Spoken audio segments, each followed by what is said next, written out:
warahmatullahi wabarakatuh, Buya. Assalamualaikum. Allahumma salli ala sayyidina Muhammad wa ala ali sayyidina Muhammad.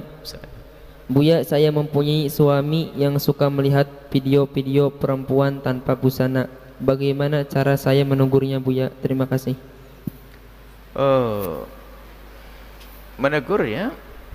Mungkin kita akan mengingatkan saja bagaimana hukumnya melihat seperti itu. Jadi secara syar'i dan secara nafsi, secara syariat dan secara psikologi. Secara syariat adalah tidak dibenarkan membangkitkan syahwat, dan itu merusak hayat, merusak kejiwaan seseorang. Jangan percaya dengan fatwa picisan kalau suami istri nonton film porno nanti bangkit syahwat. Itu adalah kegilaan. Karena apa? Dia bangkit syahwat bukan karena istrinya, tapi bangkit syahwat karena yang ditonton. Dan itu adalah film, dan film adalah peran dan gambar-gambar, dan itu akan menjadikan orang itu melanglang dengan khayalannya. Dan naudzubillah, efeknya sangat luar biasa besar, akan kembali kepada yang ada di rumah. Karena apa? Yang dimiliki tidak seperti yang ada di sana, sehingga dia tidak akan puas sampai kapanpun. Rendah orang itu nanti pada akhirnya, sehingga tidak akan puas dengan istrinya, tidak akan puas dengan suaminya. Ini kebodohan. Sementara Al-Quran sudah mengatakan kullil mu'minina yaghuddu min absarihim, katakan kepada orang yang beriman itu agar menutup matanya. Sebab apa? Dengan mata yang jelalatan melihat ini itu, sehingga dia tidak akan menemukan sesuatu yang betul-betul memuaskan. Karena apa? Adanya di alam khayalnya. Apalagi film. Kalau film itu adalah peran, akhirnya sampai suatu ketika ada seorang perempuan, Buya, gara-gara saya nonton, saya harus melayani suami saya dengan cara begini, begitu.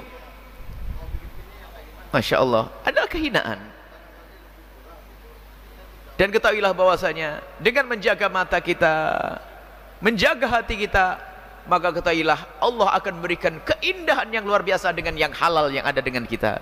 Tapi kalau kita biasa dengan jelatan, Masya Allah, sampai suatu ketika ada seorang bapak, seorang laki-laki berkata, saya itu tidak bisa, Buya, berhubungan dengan istri saya kecuali setelah saya nonton film kotor. Saya pikir istrinya memang istri-istrinya nggak modelnya model apa gitu. Akhirnya saya pengen lihat, datang ke sini, datang ajib. Istrinya adalah manusia normal dan wanita yang mohon maaf bisa dibilang dia juga cantik. Kenapa kok sampai tidak bisa bangkit syahwat? Karena kebiasaan busuk buruknya itu. Maka itu bahayanya bukan urusan syariat saja. Secara syariat adalah haram, secara psikologi dia akan merusak, sehingga dia tidak akan puas dengan yang dimiliki yang halal itu, dan terus melanglang, terus kena semari, Masya Allah. Apalagi sedang lihat mungkin model begini, model begitu, orang begini, orang begitu, dia sehingga apa? Aduh, nasib bener dia, saya punya istri kayak begitu, naudzubillah. Jangankan kok yang sampai derajat buka aurat dalam gambarnya. Kalau orang biasa membuka mata jelalatan ke sana kemari, Masya Allah, jelalatan ke sana kemari, lihat, itu pun akan merusak keindahan di rumah. Karena apa? Kalau orang di pinggir jalan itu kan selalu dilihat di saat dia sudah dandan rapi, sementara istrinya akan kelihatan 24 jam. Macam-macam model ini, model itu. Gara-gara mata jelalatan tersiksalah dia. Dengar Al-Quran, kullil mu'minina yaghuddu min absarihim, tutup mata. Dan kullil mu'minati, para wanita pun yaghuddna min absarihinna. Jangan lakukan nonton di rumah, biarpun dengan suami, bukan suatu yang baik. Secara syariat, secara kejiwaan, secara akhlak, tidak pantas. Kalau Anda perempuan, Anda seorang ibu yang punya rasa malu, terhormat, kira-kira pantas tidak kalau ibu lagi nonton film porno kelihatan sama anak? Pasti malu, karena akhlak tidak baik itu. Sudahlah, jangan dengar fatwa pisisan sebagian ustadz yang dia punya hobi. Kalau ada seorang ustadz punya hobi, jangan disebarkan ke orang, jangan rusak umat. Istighfar sendiri sana. Yang jadi masalah kadang masuk dalam dunia fatwa. Kita pernah mendengar suatu fatwa, kalau untuk suami istri nggak apa-apa. Pikir kalau ngomong itu, kalau buat suami istri nggak apa-apa. Ini berbahaya sekali, sehingga banyak keretakan-keretakan gara-gara semacam itu. Sehingga seorang suami dia menuntut istrinya harus begini, begitu, begini, begitu.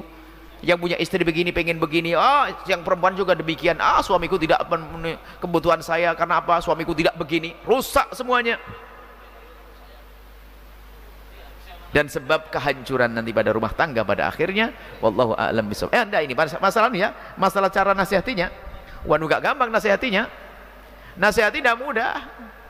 Nasihati adalah dengan diajarkan rasa takut kepada Allah, dekatkan dengan ulama. Kalau Anda nasihati sendiri biasa, kalau suami istri nasihati itu gak gampang. Anda dekatkan pada ulama, yang ulama soleh. Ini yang jadi masalah kalau ternyata suami Anda berguru dengan ustadz begitu, kan kacau. Kata ustadz gak apa-apa, wah berantem nanti. Kasihkan rekaman ini, insya Allah nyampe kepadanya, insya Allah. Sampaikan ini, rekaman ini biar dengar. Ini demi kebaikan di akhirat nanti, wahai hamba-hamba Allah. Kalau mungkin ada orang yang pernah biasa nonton dan sebagainya, itu hendaknya perlahan untuk menarik diri. Dan itu kecanduan. Saya membaca buku bahasanya itu kecanduan. Sehingga orang yang capek sekalipun katanya, kalau sudah nonton itu bisa sampai pagi nggak tidur. Padahal nggak ada yang dicari. Dan mungkin dia sudah menemukan kepuasan, sudah tidak bisa ngapain. Bahkan mungkin, mohon maaf, dia sudah tidak terangsang lagi saat itu, tapi masih terus mengikuti. Belajar 1 jam capek, tapi kalau sudah nonton itu katanya sampai pagi pun tidak kerasa. Na'udzubillah. Lihat, lebih daripada candu-candu itu. Takutlah kepada Allah, ya hamba Allah. Jaga matamu, akan semakin indah apa yang Allah berikan kepadamu. Tapi kalau kau umbar matamu, Allah akan uji dengan ketidakpuasan. Dan itulah siksa yang halus, tapi benar-benar siksa. Na'udzubillah. Allah a'lam bishawab.